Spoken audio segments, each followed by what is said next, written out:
بسم اللہ الرحمن الرحیم۔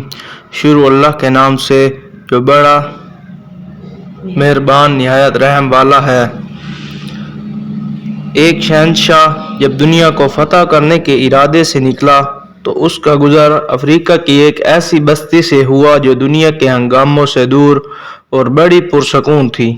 یہاں کے باشندوں نے جنگ کا نام تک نہ سنا تھا اور وہ فاتح اور مفتوح کے معنی سے ناآشنا تھے۔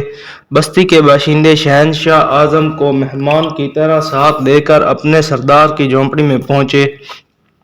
سردار نے اس کا بڑی گرم جوشی سے استقبال کیا اور پھلوں سے شہنشاہ کی تواضع کی۔ کچھ دیر میں دو قبائلی فریق مدعی اور مدعا علیہ کی حیثیت سے اندر داخل ہوئے۔ سردار کی یہ جھونپڑی عدالت کا کام بھی دیتی تھی۔ میں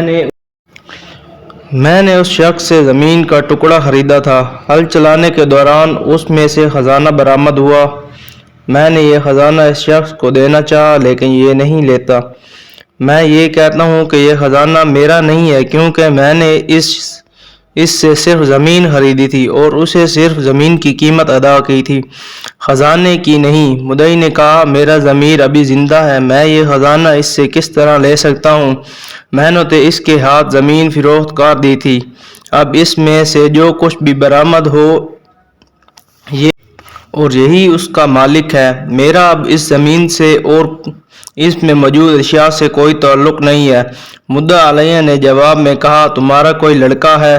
سردار نے غور کرنے کے بعد مدعی سے دریافت کیا، کیا؟ ہاں ہے، اس نے جواب دیا۔ اور تمہاری کوئی لڑکی بھی ہے؟ پھر مدعا علیہ سے پوچھا۔ جی ہاں۔ مدعا علیہ نے بھی اس بات میں گردن ہلا دی۔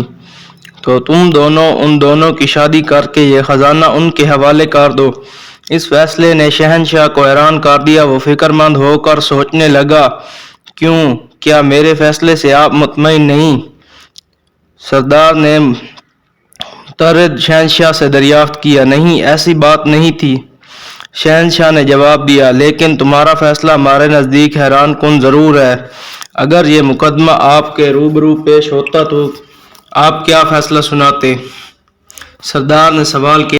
پہلی تو بات یہ ہے کہ اگر یہ مقدمہ ہمارے ملک میں ہوتا تو زمین خریدنے والے اور بیچنے والے کے درمیان کچھ اس طرح کا جھگڑا ہوتا کہ بیچنے والا کہتا کہ میں نے اسے زمین بیچی ہے اور اس سے زمین کی قیمت وصول کی ہے، اب جب کہ خزانہ نکل آیا ہے تو اس کی قیمت تو میں نے وصول ہی نہیں کی، اس لیے یہ میرا ہے، جبکہ خریدنے والا کہتا کہ میں نے اس سے زمین خرید لی ہے تو اب اس میں جو کچھ ہے وہ میری ملکیت ہے اور زمین اور میری قسمت ہے۔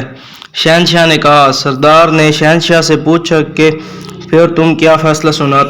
شہنشاہ نے اس کے ذہن میں موجود سوچ کے مطابق فوراً جواب دیا کہ ہم فریقین کو حراست میں لے لیتے اور خزانہ حکومت کی ملکیت قرار دے کر شاہی خزانے میں داخل کر دیا جاتا۔ Like and subscribe please. Thanks for watching.